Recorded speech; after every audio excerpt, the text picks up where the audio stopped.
So you are a book editor? Say hi, everyone. Hello. Group 2. Do they want? Oh, sorry, I didn't have to move too far over. Say hi. So I'm gonna save this because I think if we cover I wish I didn't even think to save the first week or to like stream this. But now we can go back and watch the presentation again. I'm trying to make it like super minimalist. Let me just add the channel. And sophisticated, but like vacillating between the like glacial difference and type of thing and paper display or like the basketball.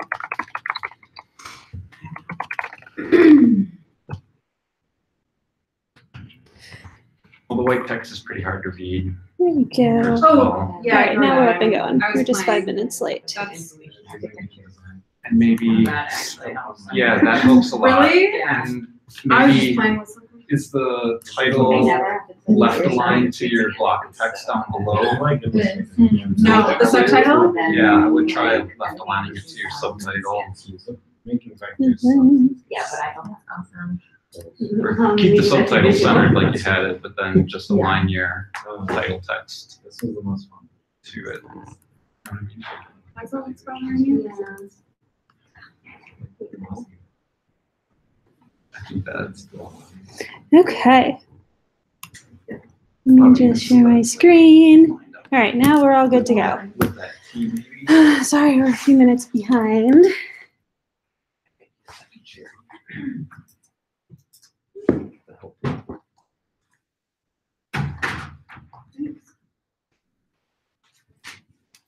Okay, so how's everyone been? I saw a couple of you guys last week, but then also it's been 2 weeks since we met already, our first week. Time goes by so fast all of a sudden. Last week there's kind of like it's like you can't stop hustling. You have to prepare and whatnot. But anyways, this week we're going to come on, yay! Another inspirational quote to get us started. So each week I try to give you guys a little bit of inspiration and motivation and good stuff. So did not wake up this morning to be mediocre. I thought about trying to put a picture of like, I don't know, like me doing something funny, but I couldn't find anything that was appropriate. But to get a path. And Umka, I figured out how to turn her into a GIF for my Snapchat. That's my dog. Yes. Look at the dog. She's fantastic. I wish I could bring her everywhere with me, but I can't. So we're gonna go over, first thing first is homework review. So from our first session, everyone got a little bit of homework or a lot of homework, depending on how much time you put into it. And then that was your 2-minute pitch. So we're gonna go around and everybody's gonna give us their quick 2-minute pitch.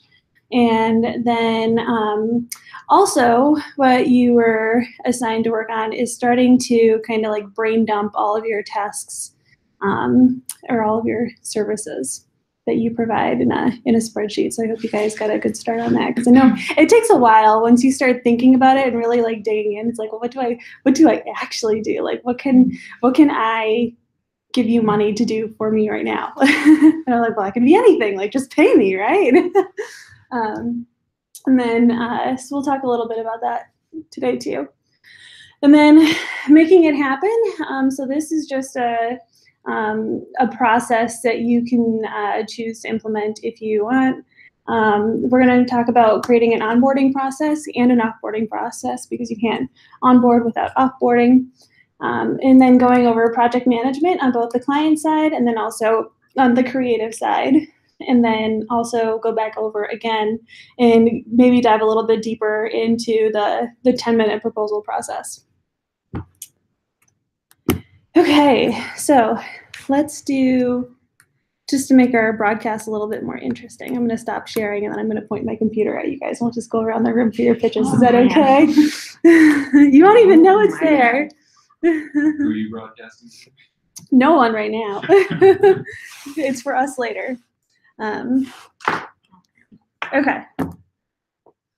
Do you mind starting? I guess so. I mean, more than anything, writing out my pitch made me realize I don't exactly know what I want to do with my freelancing, honestly. That's okay. You don't have to know right now. I know. By the end of this whole 10 weeks, hopefully you'll have a better idea. Yeah. Hopefully. But. All right. Okay. Sorry if my thoughts are a little jumbled. Okay. I'm Allie Lausch. I'm a print-based graphic designer specializing in packaging and marketing materials. I started off working for a startup doing everything and anything from web design to creating headbands and just jumping in wherever I could help out. And since then, I've worked in the agency world and then with billion-dollar consumer good companies.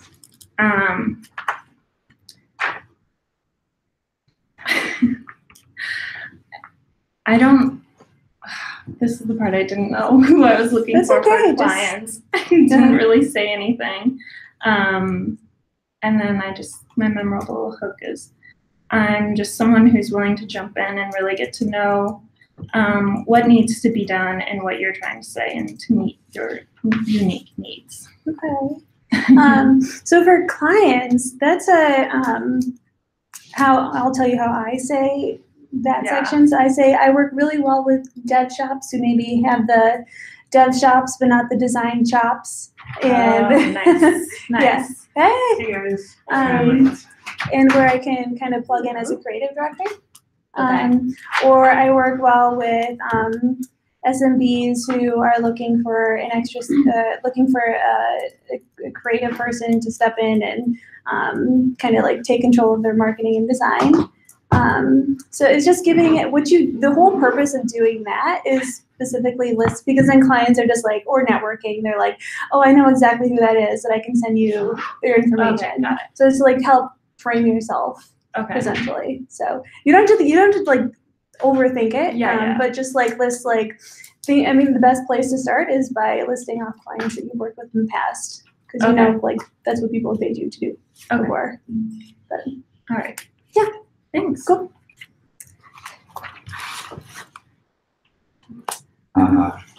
Hello, I'm Jack Starl, and I help companies define their image. By collaborating with clients, I create new and breathe fresh life into existing logos and brands. Additionally, I provide general design services for both print and digital mediums. I'm passionate about making the mundane inspirational and finding ways to make your company stand out from the crowd. My experience is broad, and I consider myself to be a bit of a jack of all trades in regards to design. Over the past 10 years, I've been involved at almost every level of the design process, from sketching and mock-ups to print production to development. I've worked with a diverse range of mediums and clientele, including businesses based in the service industry, education, the arts, government, and other agencies. During that time, I've also had the opportunity to excel in a variety of non-design roles, including art director, developer, SEO analyst, and consultant, all of which have given me insights into how important design can be in directly impacting sales growth and the overall success of a company. Just as a picture is worth 1,000 words, how you present your brand says much more about your company than just its name. A good cover will often sell despite the content, and many fine products have been underutilized due to poor design and marketing. I strongly believe in working with my clients, not for them, and once hired, I consider myself to have a vested interest in the success of my client. Regular meetings and clear communication are key to the success of any project. Through collaboration, we will define your brand, own it, and implement design that speaks to your audience. Let's work together to lay a foundation for a better branded you. Nice. So do we want to, yes, let's do this. Let's do pitch and then feedback. It can be from anybody. It doesn't have to be just me. Like we're all potential coworkers, clients, networking people. But yeah, I thought it was great. I had if now that you're done saying it, like, what can I go back and like remember from your pitch? Maybe if you could like add in a couple more, like, I know it's cliche, but like buzz things to make me be like, oh, you're that guy, you know? Well, that's probably the first thing that comes to mind. I don't know if you guys have anything else. was really articulate, but very long. Hard to remember. Everything you said was really like powerful and efficient. But yeah, maybe a little more personality and less. If we're just doing the 2-minute pitch, it's like get somebody to remember you, and then you can go in and elaborate. You know what I mean? I think so. So this might be a stupid question too, but like the idea of like a 2-minute elevator pitch, it's not necessarily about filling up that 2 minutes as much as like just be clear and concise and quick. Be Like memorable. making a connection. Yeah. I was gonna say the same thing. It felt very professional. It less like Personal.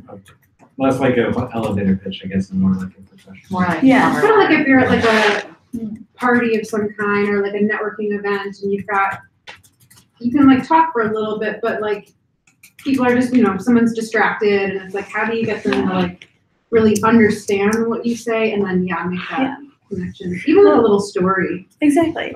Or how many of you guys have actually gone to a networking event and hustled, straight up hustled, like walked up to every single person that you made eye contact with, handed them your business card, and gave them your elevator pitch?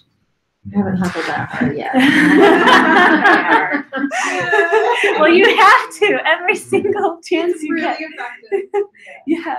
What is it like when you first start doing that? Because I'll do like a sprinkle of business cards, but then I'm like, It doesn't matter. And people are there to connect. Like people, you want to make yourself memorable. I kind of got desensitized after a little while, where I'm just like, put me in front of anyone, and I'll just talk at you. Just get really good at saying your differentiator, Yeah. and then I get a lot of energy from it, even though it scares me to do it. But then once I'm into it, I get a lot of energy from it because I can see it resonating.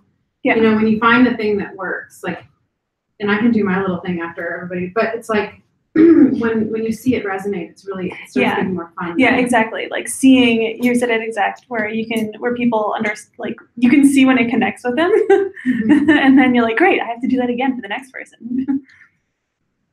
And not everybody will get it or connect or, say, oh, I need that, or I know somebody that needs that, but it's really good practice. Okay. All right, I do 3D design, so it's kind of like a little messy because I don't know how to like explain it to people too. So yeah, just bear in mind. So I'm a dimensional designer focusing on creating physical objects or environments. My specialty is to create and bring concepts into life to interrupt the consumer path. What makes me special is that I take a pencil sketch and turn it into a rendering or a photorealistic image. By seeing the concept in perspective with accurate materials and fabrication, you're able to fully envision the original idea and develop further on that.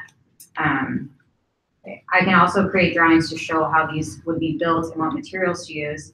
If you're coming as an agency representing a client, this allows to not only provide professional images to your client, but more importantly, to make sure you capture what the client actually needs before investing time, resources, and money into the concept. If you're coming direct as a client, I am able to guide you through the different decisions and build a creative concept to take your two-dimensional assets and brand personality and expand on that to create a physical product. I'm able to complete the whole picture from the graphic design to the engineering drawings. And then I don't know what a hook is. I don't have like an ending. Memorable. Make it memorable. Something about like bringing it to life, like bringing it into a space. Do you ever have a little story of like something you did for a client? Like if they started with this and we ended up with this, where it's like, Yeah. I mean, that's as good as a hook as any. Yeah. Because I feel like, do you guys even understand what I do for that? That was gonna be my, that was gonna be Yeah. my suggestion too, is maybe some like real world example, even if Yeah. it's just hypothetical. Like Okay. you have your, new beer, like see what it looks like on the shelf. Yeah. And bottle So, like- or like visualize your product before it's Yeah.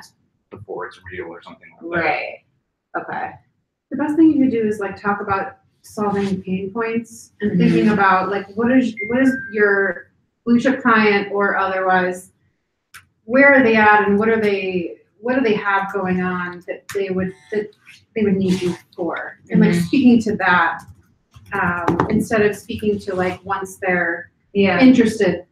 You know what I mean? Yeah, I'm also struggling with like where to focus on, because like I can make, like for the past I've been doing concepts that people like bring to me and then I show them what it will look like, but then I've also done like full retail displays, but then I don't know, I just like am so all over. So you say I do from anywhere from Okay, this so to you- that. Yeah, It's a broad spectrum, but overall I bring, okay, yeah, you know, a 3D twist to whatever level, you know. okay, yeah, that makes sense. Whenever I did like tours of like my design school, I had to like go through the industrial design area, and I always described it as like, they always said like, think of like a water bottle or a shoe. Like you have sketches of that first before it makes it into the real Yeah. world. Like Yeah. that's kind of how Okay. I always said it. Like just picture an object, but kind of as a sketch. Mm-hmm. Yeah, and be sure to just gauge your audience and who you're talking to. For it, I think it makes most sense for you to maybe have like 2 or 3 different pitches prepared, where you have one where it's the common person, where they have like basically no design knowledge, let alone what graphic design is. Like, how do you explain to them what you do? Yeah. And all the way to like what you have written right now, which I think is fantastic, and I think that's like great content that you can even use on your website even. But then that's obviously for someone who knows more about Right. what it is that you do. Okay. It's just gauging your audience and then make it memorable. You know, you can have the same hook for anything for all of them too. Okay. Wait, is the hook like a one-line thing or a story, like you all were saying? It's anything memorable. So mine is make ideas happen. That's kind of like hook tagline. Okay. Like work with me to help make your ideas happen. Something engaging, actionable. Mine's a line to your like. Yeah. Like a call to action. Yeah, I think that'd be a really good way to put it too. Okay, so we make our way around the room. Sorry, we're just line streaming. We don't have any viewers right now, so don't be intimidated. This is for our references later. You guys can go back and listen to yourselves too. All right, so first of all, I love my notebook at home tonight, which is I'm emotionally attached to my notebook, so I'm a little put off right now. But also, I did really. Is that part of the 2-minute pitch? Yeah, that's what makes me memorable is the notebook. No. Probably the emotional attachment part. Yes, Yeah. absolutely. But no, I also just like really, I feel like I struggled with this, so this is what I have. Hi, I'm JJ Eden, and I'm a graphic designer that specializes in design identities, design-led efficiency, and print design. As a freelance designer, I focus on projects that make a difference in people's lives. I look for clients with a passion for and believe in what they do. I'm currently seeking branding, print, or digital projects, and my clients range from National Geographic to the mafia, and perhaps you as well. I say to the. That's my pitch. Yay, nice. I think it's great. I think if anything, you could maybe add in a little bit more detail. I know you don't have your notebook. But maybe throw in a success story of a project that you've done, like if you have time, depending on who you're talking to. Right. I think how you listed out what you do, I think that's great. As long as those are 3 things that you're specifically trying to target yourself towards, because you can be pros and cons when you list things specifically. That's So true. you can pigeonhole yourself into a corner where people are like, oh, well, you just do UX design, you don't do anything else. You know, so That it's makes just stuff to keep in mind as you're practicing your pitch. Thanks. Right. Was it too short?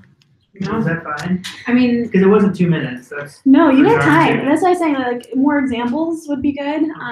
More stories. Keep it memorable. Keep it concise. But yeah. Okay.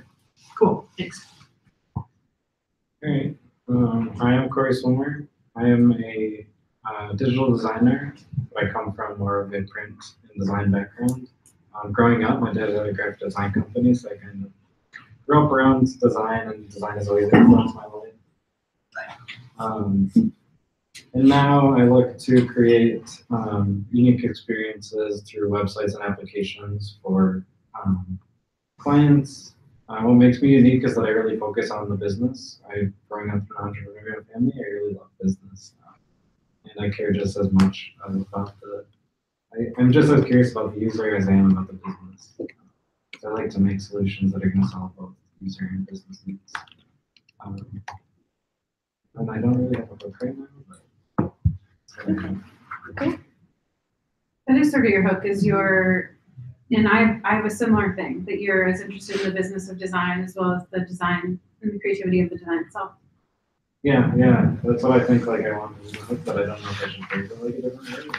I always call it design with purpose. Like you shouldn't don't design just for the sake of design. Like there should be a purpose behind it. But it was great, easy to understand, and yeah.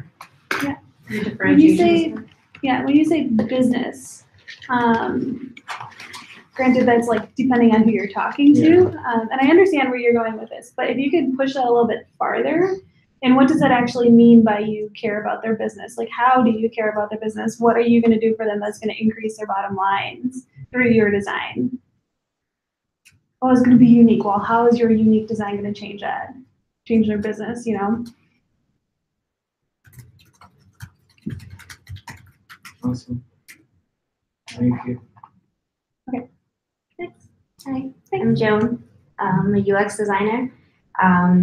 My background is in fine arts and the hospitality industry, both of which informs what I do every day. I can work from user research to high fidelity prototypes and everything in between. I can work for you to make those happen. I grew up in a multicultural family. They didn't speak each other's languages, so I was often the middleman translating for them. So I think that's really honed my ability to be intuitive, find out what people really are saying or what they really need, what they're trying to say rather. And yeah, I'm professionally relentlessly curious. What was the last line? Professionally and relentlessly curious. Relentlessly curious. Cute. I like it. That's interesting. Your family really didn't speak the same language? They spoke, so my family speaks Korean mostly, but then I have family that only speaks English. And of course the rest of the world, the rest of this country that I grew up in speaks English. That's so funny. It's my mom's bringing me tax stuff as a kid, and she's translate this. I'm I can't. Wow. See, that's interesting. So when you just generated conversation, you created a memorable experience for whomever you're talking to ask you the next question. That's a good pitch. And I get that you translate ideas easily and that you have a background in probably really great communication from that little story. So that's great. Yeah. I was going to say the same thing about the random thing about connecting your family. It's translates to designs. Totally. All right, ready? Yeah. So my 2-minute speech is still in a work in progress, but here's how It'll it always goes. be a work in progress. Yeah. It'll always change. All right. So hi, my name is Marco. I'm a graphic designer and illustrator. My services include designing print and digital ads such as brochures and web banners, as you see in advertisements. I also do package designs. I also do logo designs, and occasionally I also do illustrations. So my studio is unique in a way that I incorporate much of my works with total originality. I do admit that I also seek inspirations from other artists, but I just study their art and make my own style from it. Right now, I'm currently seeking graphic design and illustration projects to further expand my portfolio and exercise my skills to keep it sharp. Right now, I'm still starting up my freelance graphic design business, and there are still some things missing, but I'm working on it. As of now, I couldn't say much about anything regarding my services yet. So the hook, I still haven't got it. Okay. No, that's okay. Yeah, but I'm thinking about some sort of a call to action thing. Yeah. Still thinking. Yeah, it'll come. No worries. So you listed up again some very specific things, which are all, if you remember, did you make it to the talk last week? No. Did you watch the video? Just a little. Okay, go back. One of the slides that we covered was the different types of freelancers. And there's project-based freelancers, which work on exactly what you listed, the banner ads, print ads, production work, which is all good stuff. But then there's also reoccurring freelancers or retainers, freelancers that work on retainers, and then consultants. And I'm trying to encourage everyone to focus more on trying to be the reoccurring retainer type of designer, and if not the consultant type of designer, just because it's a really hard life to live when you're working project by project by project by project by project. And all these little, yeah. That's why I got a job just now. And that's not fine. that I'm not going to be freelancing and doing that. And that's fine. I mean, you just you got all of your ducks lined in a row now. Like things just came together and like a rainbow shone down on you. I will say I was almost in a business model crisis because I liked being project based, but it was not scalable. So yeah. So it's also, and for the different types of freelancers, it's also like the level of scalability, where if you focus more on those retainers, you also have to add that additional value, which usually comes along with the lines of like, well, what's your background? Can you provide creative direction? Like, why am I going to work with you again and again and again and again? And once you start answering those questions, it'll be that much easier for yourself and then also in your pitch, but then to sell to clients too. It's the value that you're adding. Like, why me? Like that. Yeah, why you? Yeah, exactly. But yeah, I mean, and your hook will come, no doubt. We're creative people. We'll think of something. You know, it's something that happened to me too. I was in business for like a year, and the testimonials kept telling me the same thing, that I just got it, or my intuition, or I learned a lot about my hook and my differentiation from feedback from clients, just in experience working. Yeah. So that comes in that way too. Yeah. So it just builds up. Yeah. I see. And don't sell yourself short either. Yeah, I know everyone's starting from someplace, and I know you mentioned you're building your portfolio, but that does not discredit or sell yourself short for the type of design and the quality of design work that you do. So just keep that in mind. I have to rephrase that. Huh? I mean, I have to rephrase like some things. Oh yeah, and every time you say it, to every single person, it'll change a little bit too. Doesn't have to be. You're not gonna like go up to a person and read. Let me read this to you. Do you mind listening for like 2 seconds? Okay, so now I want to like redo my whole thing. I think it's really long, but I'm gonna read it because everyone else did it, so I'm gonna do it. Okay. So hi, my name is Laura Gray. I'm a Chicago-based experience designer and brand strategist with a focus in user research and product design. And my passion is really finding where form and function meet. I already feel like this is so long. Okay, over the past 8 years, I've helped Fortune 500 CPGs, medium-sized businesses, and early-stage startups build a strong brand identity, provide user-centric products that connect with and serve their target client or user base. Working with me is so much fun because I love connecting with and understanding my clients. So I'll really be your spirit guide in the design process. It's all about really thinking about you and your business and being creative together, which you might not normally get an opportunity to do in your everyday business. My top priority will be to understand and meet your needs, and also to be able to surface the needs that your users and clients might have that aren't so apparent right now. So this will really help you authentically represent your business brand, create a stronger sense of self, provide a meaningful and delightful connection with new and existing users, and also feel really reinvigorated moving forward in your business. So I'm really looking for to help open-minded, excited, forward-thinking clients with consumer-facing products develop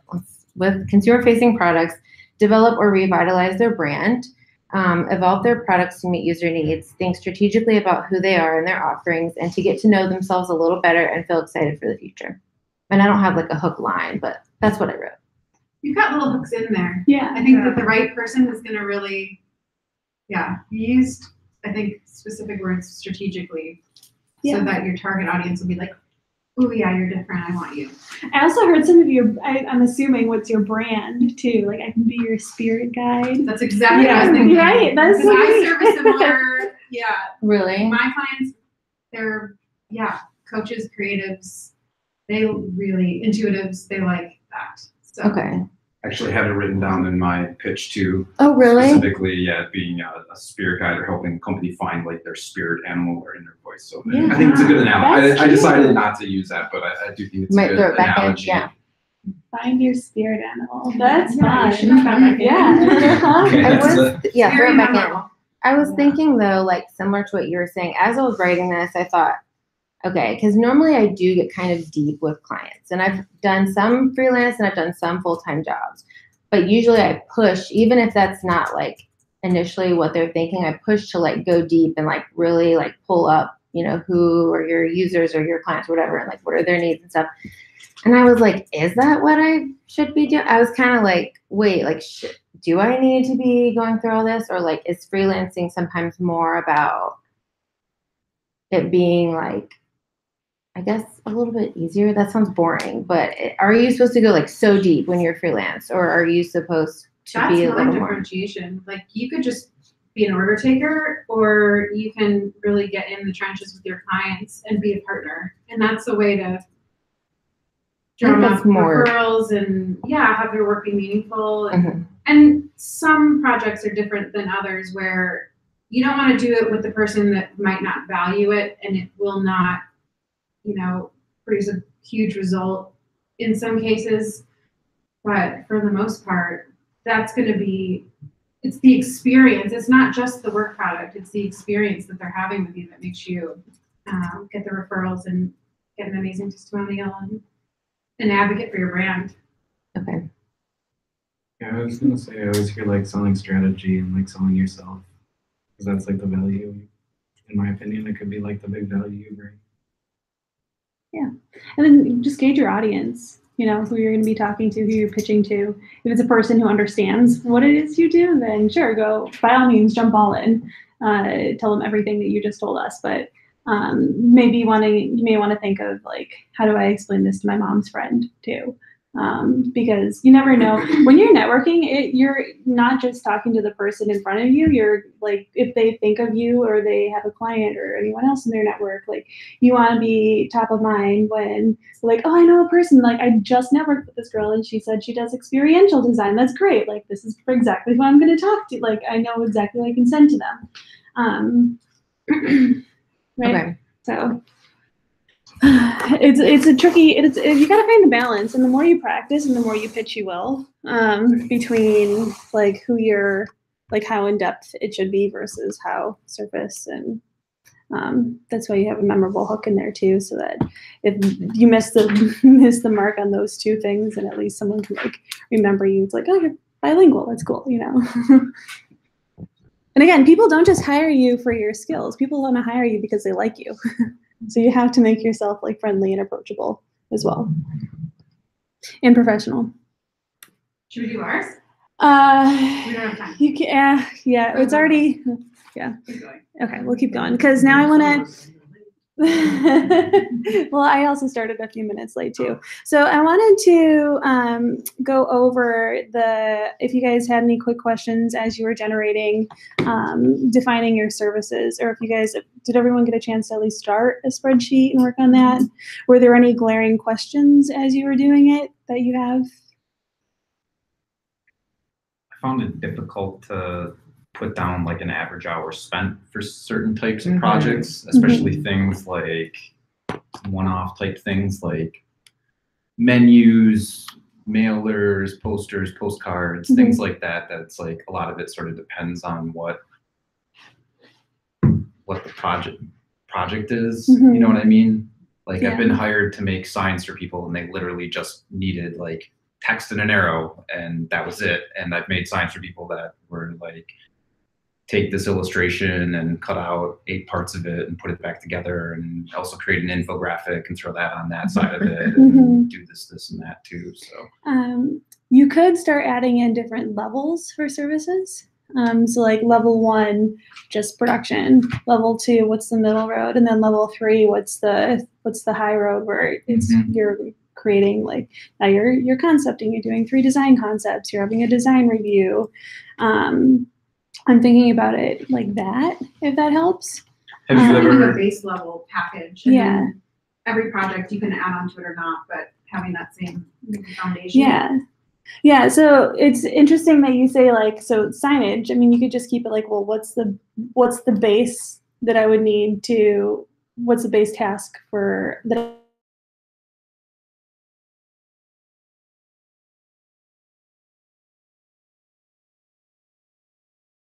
What's the minimum is a way to start.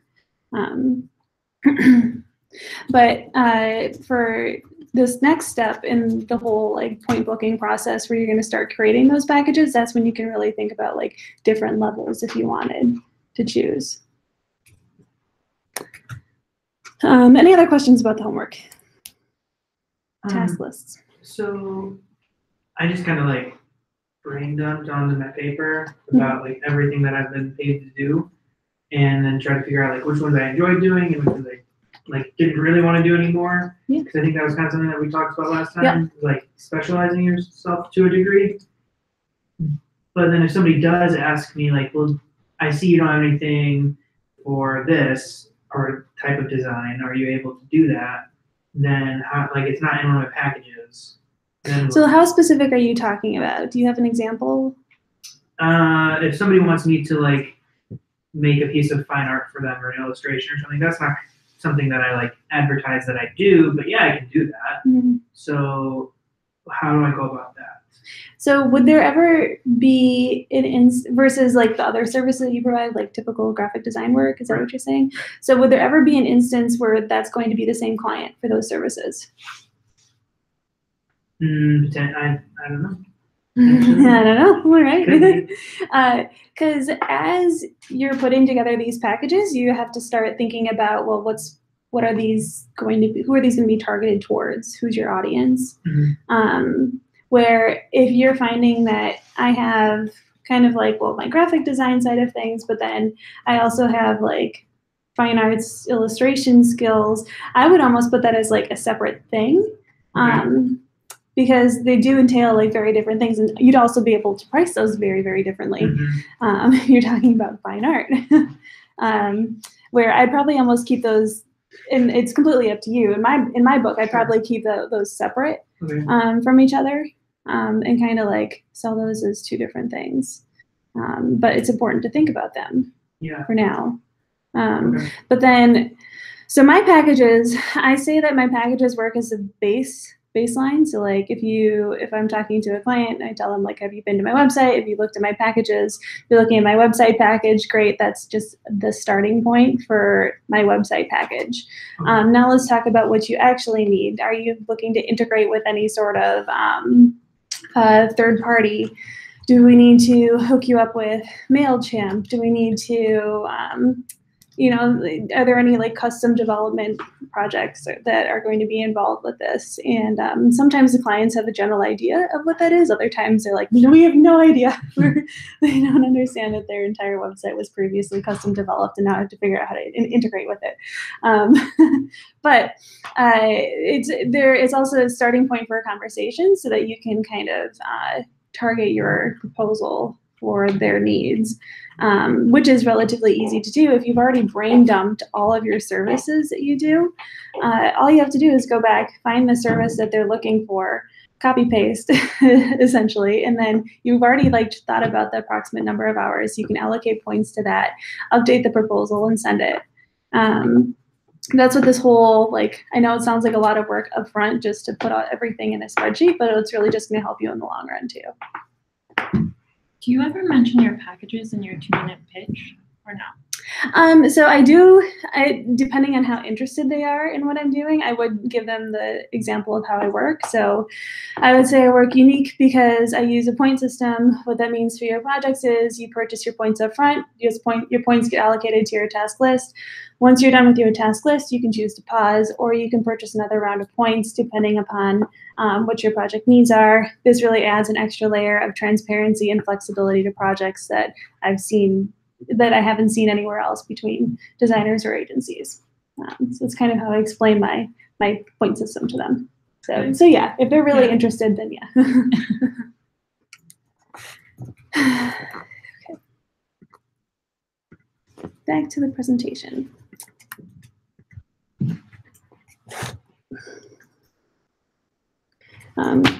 Any other notes, guys? We're going to talk about it more at the end as well. So this is really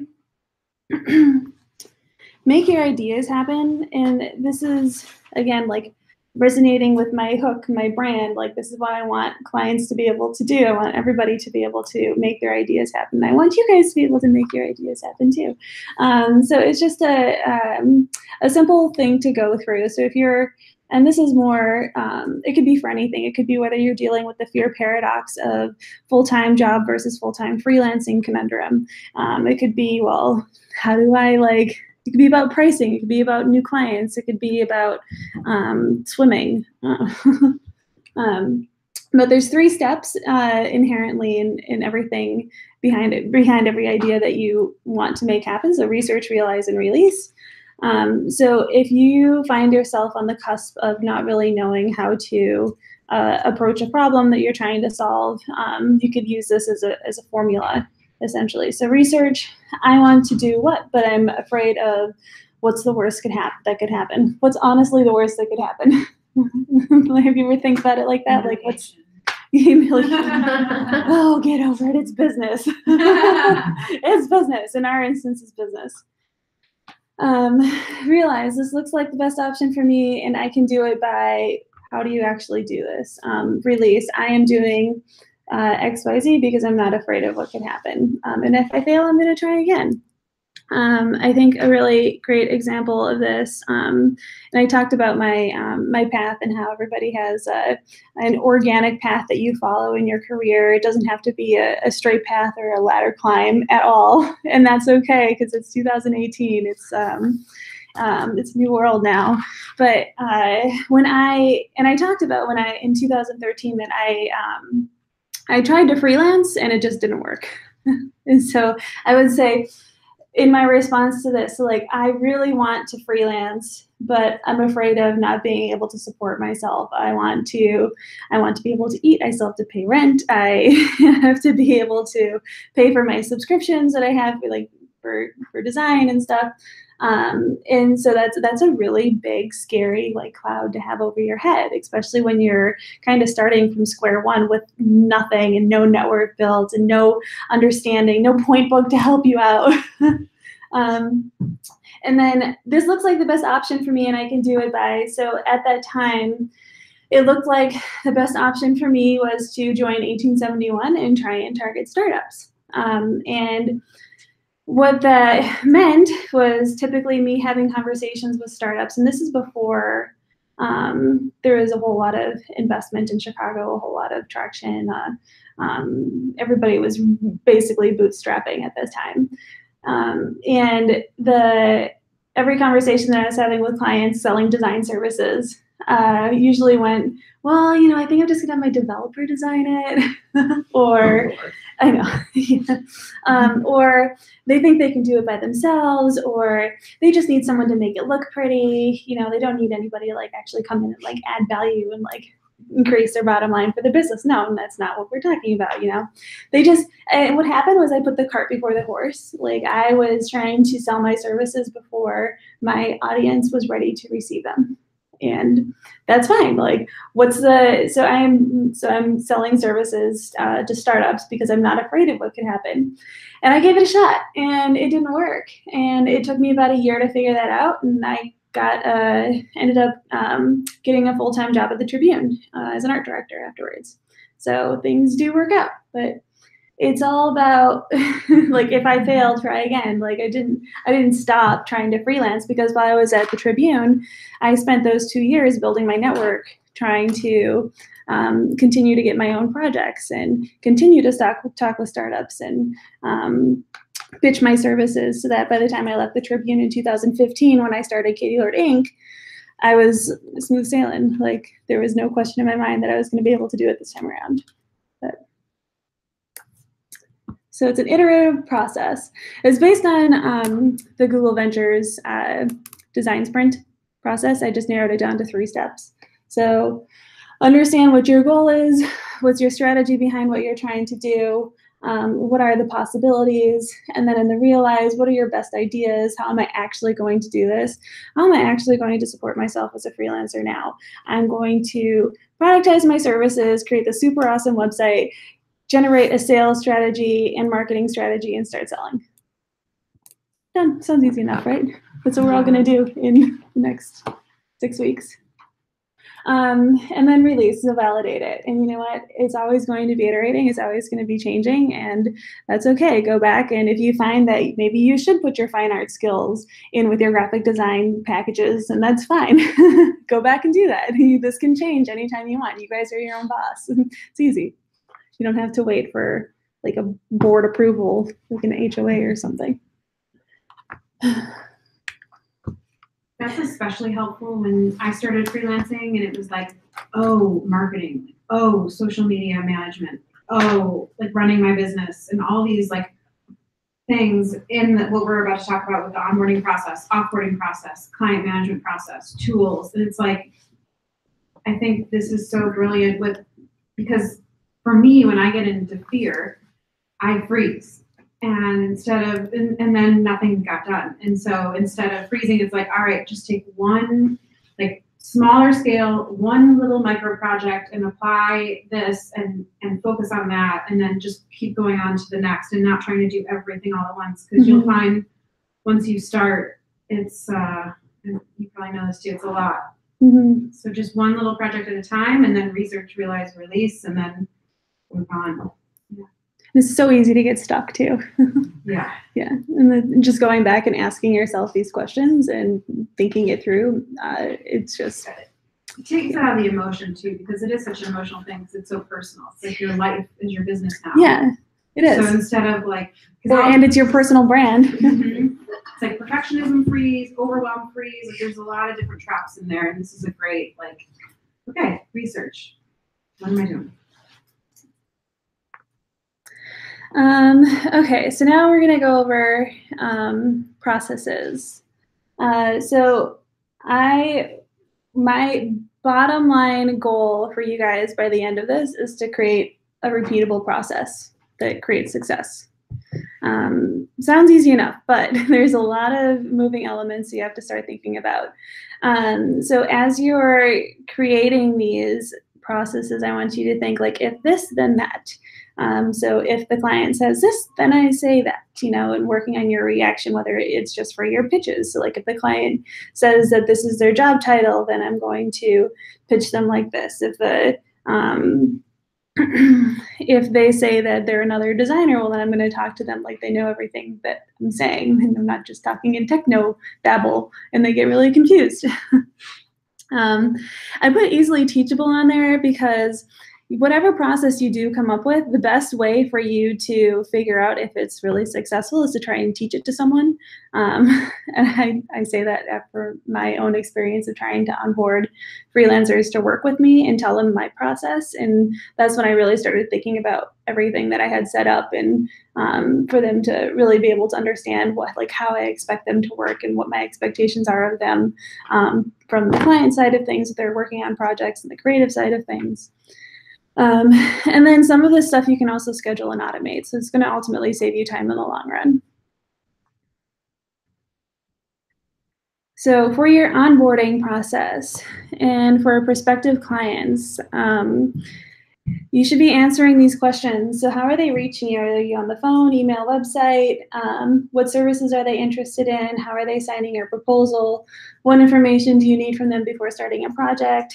What costs are associated with onboarding each client, monetarily and time-wise? So I put that in there because it's not just, there's a monetary cost, and there's also a time cost when you onboard a client. So are you going to talk to a client without properly vetting them for an hour? No. You want to answer some really easy vetting questions up front before you waste too much time talking to them on the phone or in person or whatnot. The last thing you want to do is spend an hour on the CTA that day just going to a coffee meeting with someone, and then you get there and you're like, this guy's never going to pay me anything. It's really frustrating, and it happens, and that's okay. But start thinking about how can you prevent that from happening again in the future. And then, you know, and then again, like any networking is going to be worth your time, hopefully in the long run, because I've had networking conversations from 2 years ago where people have come back to me and rekindled the conversation because they're like, oh, I remember our conversation, it was so nice, and you're still doing design work, so I have this person that's looking for this, and let's talk again. So, and then monetarily, so I put this in there as well because there's monetary costs behind your invoicing software, behind your project management software, behind your time spent talking with this person. It gets really expensive really fast, especially if you're to consider every networking conversation as a client. Like if you're to start envisioning it like that, it's like, well, like this client would have owed me $200 from this 1 hour conversation, you know? And then that'll also give you a good baseline of what's the minimum project that you can take on when you're thinking about your pricing and your packages, so that you don't get stuck in the project route where you're taking on too many small projects that aren't paying you enough to make it worth your time to find your blue chip clients. So for your onboarding process, when you're on a call or conversation with someone, short conversation questions to ask. I know it seems basic, but who are you speaking with? Like, what do they do in work and life? What are their passions? Like, start off with a little bit of small talk, because you never know, like, you may find something that really resonates between the two of you. They don't just hire you because you're a designer. There's a million designers out there. Like, they want to be able to feel a connection as well. What's their business? What are your products or services? How did your last design experience go is usually a really interesting question. What's your timeline? What's your budget? Who are the decision makers? Is there anyone else who needs to be involved in our conversation? I usually get to that one when I'm at the end and I'm going to send them a proposal, and I want to make sure that I get the decision maker on the proposal instead of just sending it to whomever I'm speaking to, because then they may be like, oh yeah, you should probably include my boss. Here's his email. What's your timeline and what's your budget? I always ask about the timeline. I've kind of stopped asking about the budget just because I have my pricing online and it's transparent. That's more of an important question if you think that maybe they're going to be a recurring client and you want to potentially set them up to work on a retainer in what would work for them. It's just different things to keep in mind. How did your last design experience go is a really interesting one, because some people may say, I've never worked with a designer before. And then that's like, that's really good, and it's also really bad because that puts a lot of pressure on you to give them a really good first experience.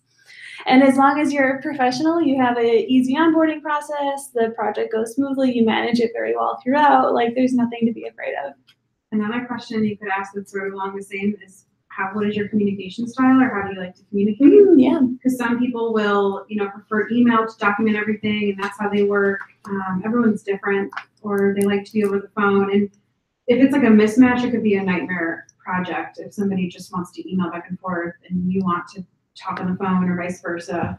Yeah, I prefer on the phone. Me too. Just call it. Just call me it or old text school. me. Yeah.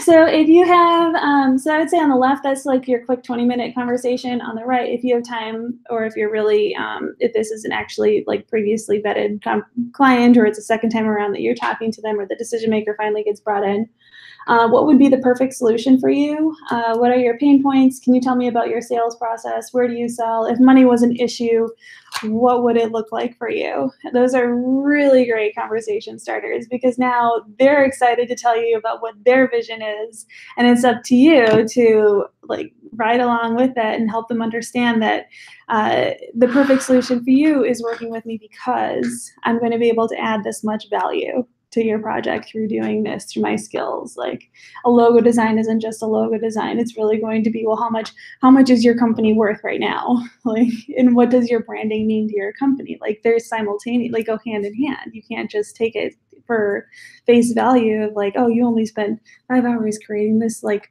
mark that now is going to be on all of your products. No, there's so much more that goes into that conversation. Tell me about your sales process is an interesting one too, because as they're talking, they may list off something that they're looking for that they don't realize that you offer. And then you can be like, oh, by the way, I also do email templates, and I'd be willing to throw that into your project, and that could be a super easy upsell. Okay, client first meeting. So now you've gone through the prospective conversations. This is the first meeting with your actual client. So how long is your kickoff call? Did you receive payment? How many phases of production will there be? How many design rounds? How long should each phase take to complete? How much time should you allow for the client to give feedback? How much work can you fit into a single day, a week, a single month? These are things that will also start to fall into place once you have your services fully packaged. Where this will kind of, if you have a logo design process that's 4 weeks long, then you can kind of answer some of these questions. How long is your kickoff call? I threw that in there because some projects may not require a full hour. Some of them may just be half an hour, or they may require half a day. It depends on what you're trying to do for them. And then how many phases of production, so how many rounds of edits are there going to be, and that's stuff that you'll think about in your packages as well. I have a question. Yeah. When it comes to how much time you should allow for the client to give feedback, so at my agency, some clients just stop responding, and eventually you just stop working on the project, obviously, but like how, as a freelancer, wouldn't that really like derail your schedule? How do you kind of... So you have no control over that. I think you can do your best to help prevent that from happening by being as like specific and orderly as possible. So Wednesdays, 9 a.m., you have your scrum call. Thursday, 1 p.m., you have your design review. Next week, it's going to be the same thing. And then you have a follow-up meeting or a follow-up email that you send out. So as long as you're structured, clients will kind of get in the flow of your project as well, and will kind of like expect this after a while. But I mean, you really can only you can't make them reply if they don't want to reply. This is one of my biggest pain points. I make the payments due by due date and not by project milestone, so they know they're going to pay on a certain date, the second payment and final payment, no matter how much they communicate. And then in the onboarding process for me, and Katie probably does this too, I just say, for me, like, I launch people's businesses online. Like, that's sort of my main package is like logo, business card, website, brand, whatever. And I will say up front, you might feel overwhelmed when you're writing your website copy. This is when, people have a tendency to like freeze and not communicate, and no matter what's going, and I just kind of like do that like prep, like no matter what's going on your end, if you're really busy, just communicate with me. Like, it's okay either way. And just like set that standard of like communication is the most important. Yeah. And then have those like everything scheduled.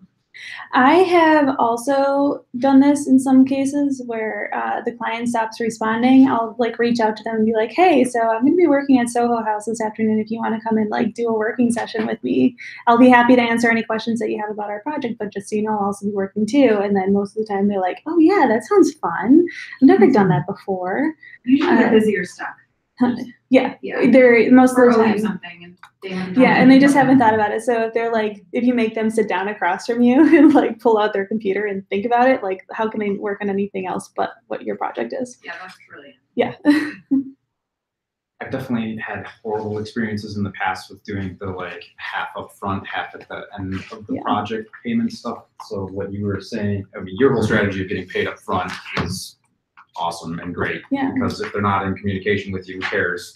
You already got paid for the work, right? But I think having a set due date is definitely so, because the half down and like half at completion burned me so many times when I was working in the past on projects, because it just sits and then you put in the work already, but you're waiting for them to finalize content or something for a website that's been done for 6 months. I have a restart fee too in my.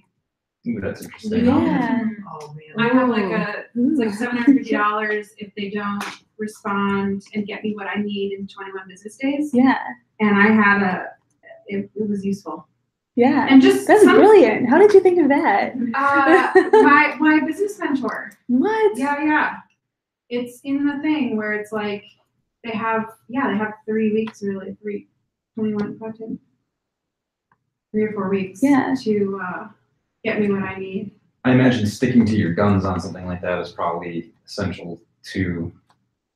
Because I tried to like implement like late fees or like overdue notices too, and I feel like I always got talked down from it in the end because I was usually just so happy to see money eventually. For me, I broke it out into payments, but they paid upfront in full for each phase. So my project was like $6,000 for like the brand identity, business card, social asset design, and website design.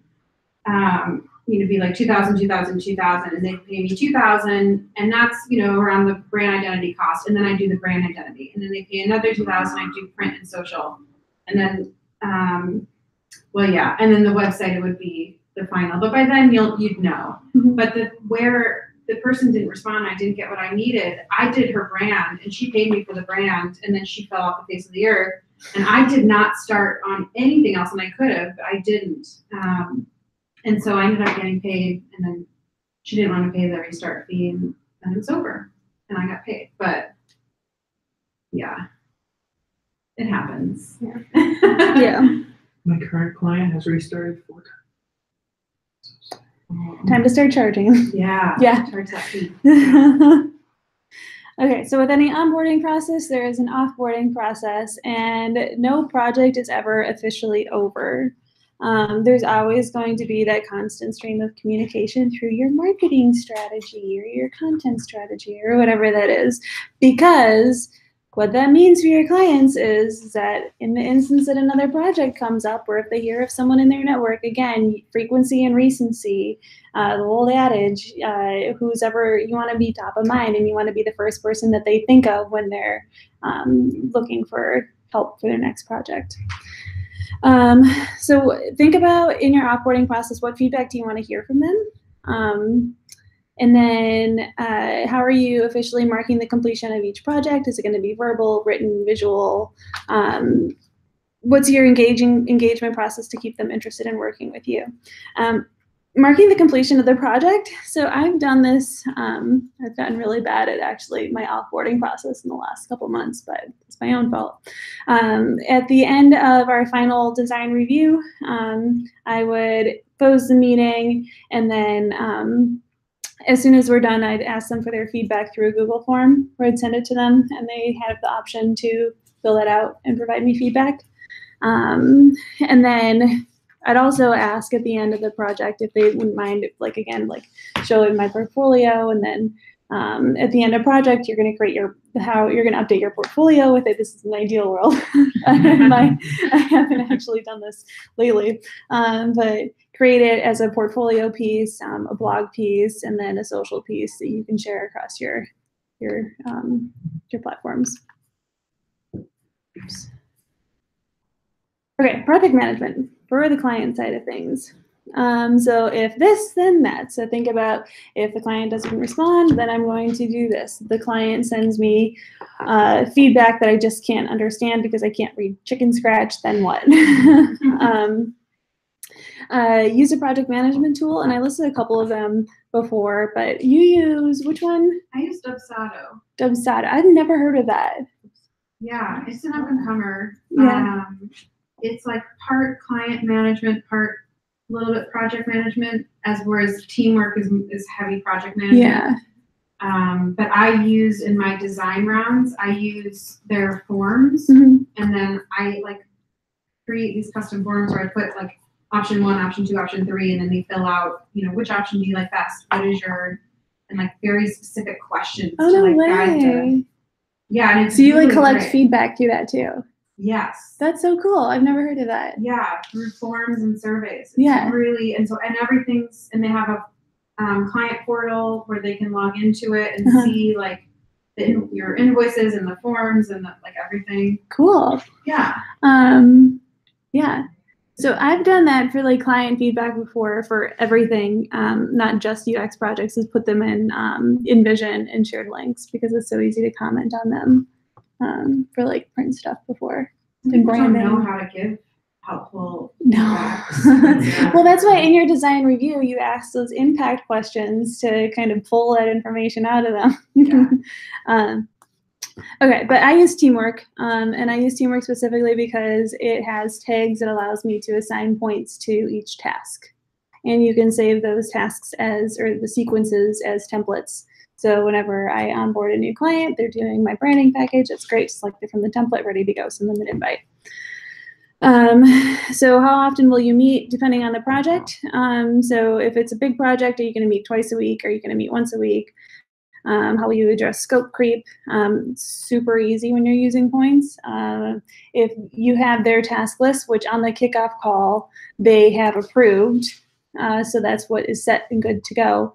I've also in the kickoff call where I found maybe there's an additional technical challenge or integration that I have to take into consideration. I'm gonna be like, that's great, but you know what, that's gonna be 10 more points than what we discussed when we had the proposal conversation. And I've added points in the kickoff call before, and they're like, okay, yeah, I understand. Send me another invoice for the difference. But yeah, so if you're on design review 3 and 4, and you only have 3 or if you're in design review 4, you only have 3 in your task list, then that's when you, in your Scrum meeting or in your design review, make them aware that there's going to be an additional fee if you want to go on to the next round of edits. Do you actually open, like when you do your Scrum meeting, do you actually open up Teamwork? With Not for the Scrum, client? not for Scrum meetings, no. For design reviews, yes. Because when we're sitting, we're reviewing the creative, and then at the end of the creative review, we're going back into Teamwork and assigning due dates for the next task and scheduling meetings and stuff. I use Asana for this as well. That's client facing because I haven't done the points yet, and that would have been my next if But anyway, and I created a video on how to use it, and it's sort of like, you know, there's stuff that's like client facing and there's stuff that's not. But yeah, Asana is a free. Well, Teamwork is free for your first year for entrepreneurs, and I did get that. They honored that. Yeah. They have a free forever thing on here I'm looking at right now. I think you get like 2 the active free projects. like up Oh, yeah, so the next Oh, level really? up. depends on the type of projects or how many projects. I use one called Meister Task too, if anybody is just interested in looking at all the different stuff. That one I picked specifically because you could do time tracking in it too. Yeah. But I feel like your point system is less important for that. But Well, if it's just you. If you have your own freelancers on the project, you still have to track the time with them, and you can do that through Teamwork as well. does Teamwork do invoicing and stuff too? Or is It integrates just the and it product? integrates with QuickBooks. But my invoices are so easy because of the point system where it integrates with QuickBooks if I need to, like, if I did an hourly project, but my invoices is really just, it's one line where it says 25 points, see Teamwork for task list. And And they that's pay all it upfront, is. so. And they pay up front, yeah. So that's all it is. That's awesome. Yeah, it's so easy. What do you do when you miss a deadline? Happens, and that's fine. And we kind of talked about that in the client role play as well, where just own up to it and apologize and do the best you can to get it back on track. And everybody's human, but don't let it happen. Just do your best to not miss a deadline. And I know it's unavoidable sometimes where you just can't, like, there's just too many things going on, or things get, there should be no excuse for things to get lost in communication, especially when you are the project manager, because you're the one that's supposed to be on top of it all. How do you host meetings? I use Uber Conference. It's free. No issues whatsoever. I can share screen. Hilarious. Yeah. There's the theme song. And then who's a designated contact person that you're going to be working with? So just so you're not emailing 5 different people and waiting to hear a response from one. If there's more than one person in the to subject or the to line on your email, then everyone expects that someone else is going to reply. Or they're really great and everybody replies too. That was a major pain point for me, screen sharing, and then level of technology aptitude with my clients and my clients. Oh, technology is a whole other. Yeah, like preparing for the worst with the screen sharing and just having like the thing that you use and then instructions. Like the more you over communicate, even like videos on how to use, that you make once and then you could just send the link to every new client. Like just in case you've never used Uber Conference before, here's a video on how to like download it Yeah. or set it up or whatever. These No, things it's really like, great. make everything Yeah. easier. Yeah. Or if you're going live with a website, like do a quick like video tutorial for that specific client on how to update it. So easy. It's amazing. Okay, so creative side. For your project management, create your own process. So formally set something up, like write it out in a paragraph, spell it out. You can record this as a process too when you're explaining to your clients. That's make this into a video. So how many rounds of edits? Design round 1, design review, design edits, design round 2. So that's what it's going to start to look like in your task list. How are you going to receive assets from the client? How are you going to share assets? Are you using Google Drive? Are you using Dropbox? And then again, be aware of like the technology barrier, because I've had clients that have no idea how to use either of those before. And then assets is an important one when kicking off. That I should have put that on the onboarding process or the kickoff call. So how are you going to receive assets? Do they actually have a vector of their logo? If they don't, sure, I can recreate it. It's going to be a $100 redraw fee. Like, how are you going to address this if they don't have any of those assets, or if they only have a JPEG or whatnot? Do they use Dropbox? Do you use Google Drive? What do you prefer? That's a big one. Yeah, I use both. I gave up trying to use one or the other. I use both. Just because people would send me invitations or like invitations to both, and then when you like make the Google Sheets and a Google Doc, like doing it in there, which is different than Dropbox, where that's where you need like images and stuff like that. Yeah, you can't not use it's those. just. What do you say to a client when they don't like what they see? For the creative, I know it's sad. And most of the time when I've had, it very rarely happens. And I can say it's happened to me once, and that's because my client was a dick. He was a jerk, and he was not, and he was like, he was the one at the end of the conversation. He's just like, I could have just done this myself, and that's fine. That's when you know that like that's not who you're supposed to be working with. But then like be prepared for those conversations to happen, because they will. And then I went home and was absolutely crushed and drank a bottle of wine. And what did you do? Call it, or did you do more work for him? No, I actually ended the project the next day with him. I'm like, I'm sorry. Like, if you think you can do this yourself, then you clearly don't need me to do these services for you. Was there a refund for him? No, it was not a refund, because it was already a creative review for the work that I've done. Was he upset that you? Oh yeah, he was upset, but he can be upset. Yeah, he's a dick, so. Yeah, that's fine. You've said that, I think, at least if I'm understanding right, you put up work in progress files too, like they have access to those? So it all goes on the Google Drive folder or the Dropbox folder. So most of the time clients don't have the programs that you're working in, so they can't like open it and see what you're doing anyway. Okay. But they can get access to the PDFs that you create, or you can send them a link to the PDF in the Google Drive folder. Or if they're trying to like, if you want to go back and look at different concepts, and they can go back in the folder and find it themselves. Okay. It's just sharing the folder with them, so that you don't have all the folders literally on your desktop, and then your computer crashes and you lose everything. Or the client is trying to find something, and you're then tied to the responsibility of emailing them every single little thing that they're looking for. Okay. If you don't charge up front, then you just want to make sure, because I have a folder for client facing and then a folder for internal, so they don't have access to the artwork. It's paid for kind of thing. Ooh, yeah. Don't give it away unless it's So I'll just drag it into their folder if they want, or Dubsado has a client portal where things in there. Yeah. Okay, so throwing this back up here for your 10-minute proposal process, I have a template for you guys.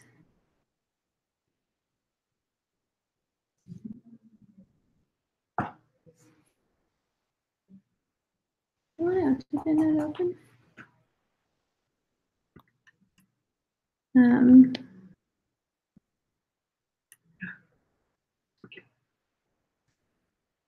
Oh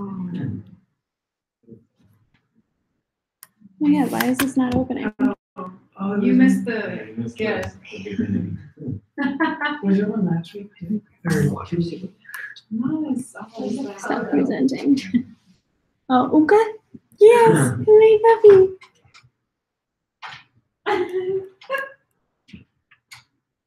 Okay. I don't know why this isn't.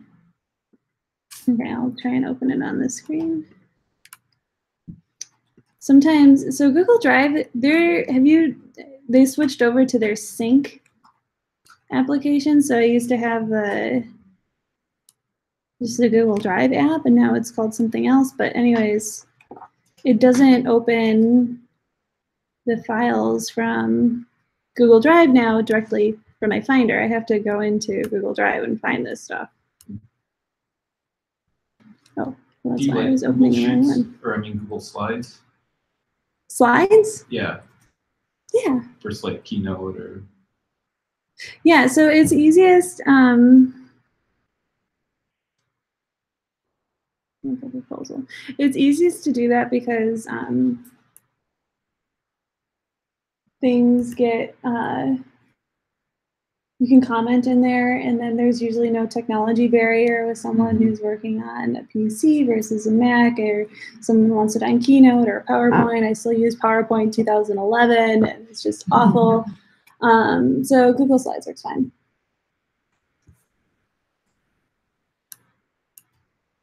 Let me share a screen again to show you guys this. Okay, so this is my proposal. Did I show you guys this the first week? Yes. Yeah, I kind think of. so. Yeah. Okay, so did I send it to you guys? I don't believe so. Okay, well, I'll send this to you as your proposal process. So terms and agreements. So this is what you're essentially going to like duplicate every single for all your packages. So you just, as you're starting to like package things up and like have your task list, you have your, I do this in groups of tasks where I assign points to larger groups, rather than like going down into like crazy detail with like this task will be half a point. It's just not necessary on the proposal. I do go into that detail on the project management side of things. So I'll be sure to share that with you guys this time. All right, so we're running out of time. So let's do the client role play quick, and then let's talk about the next steps in Point Book for your homework as well. Okay, so who wants to volunteer to do this with me? Lisa. I'll be Lisa. Who's going to be the designer? We'll read it to find out if we want. Well, okay. Read the background aloud. We'll have Laura volunteer hers. I'm volunteering you. Okay. What am I doing? Putting you on the spot. Okay, so this is our client role play. So what I'd like you to do is read the background. Okay. And then you are the designer, and then I am Lisa, and then I'm going to stay Lisa, and you guys are going to try and respond to me at the end of this. You and Lisa, do I say me or like I'll just read back? Yeah, just read okay. You and Lisa used to work together and recently reconnected. She has a new client that needs help designing a landing page. You put together your scope, which includes only 2 rounds of edits before going live. You've completed the 1 landing page with 2 rounds of edits, yet after the final review meeting, Lisa sends a follow-up email with some small changes. You think, sure, I like Lisa and we've worked together before, I'll do this quick for her. Once notifying her of the updates, her client reaches out directly to you asking for other changes. Okay. Sure, so you're the designer of that. So hi, Lisa. Hi, Lisa. Just wanted to let you know that your client reached out to me with more changes that conflict with what you sent. How do you suggest I proceed? Oh, sorry about that. Can you make the client's updates and I'll reconnect with them? 2 days later. Hi, I'm just checking in on my updates. Also, here's the feedback from the client. Forwarded email chain. Ooh. I didn't realize you wanted me to make your updates as well as the clients. Also, it looks like some of the updates in the email you forwarded have been completed or are from a few versions ago. I just looked at the landing page and it looks good. Can you duplicate it quick and make the background image to the attached and update the headline?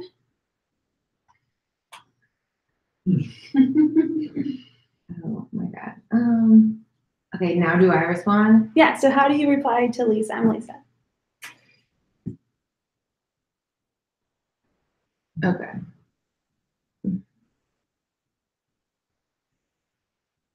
I mean, okay, do I have to be, can I be Laura Gray and then be the designer? Or like, can I ask you a question? Sure.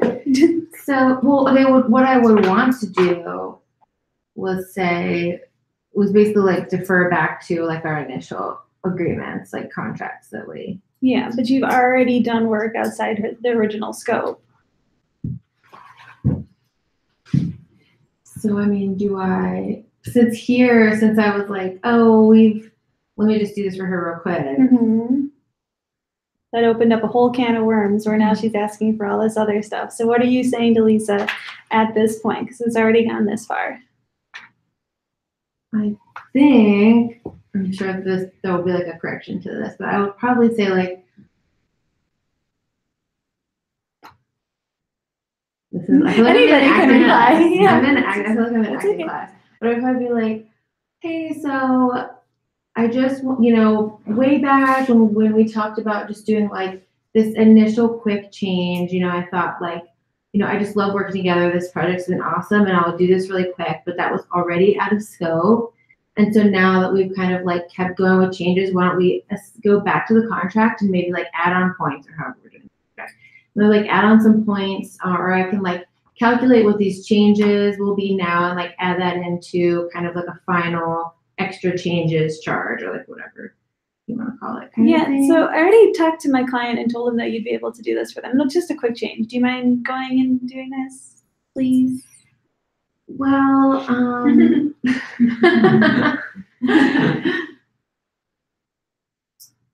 I'm pretty sure this will be it.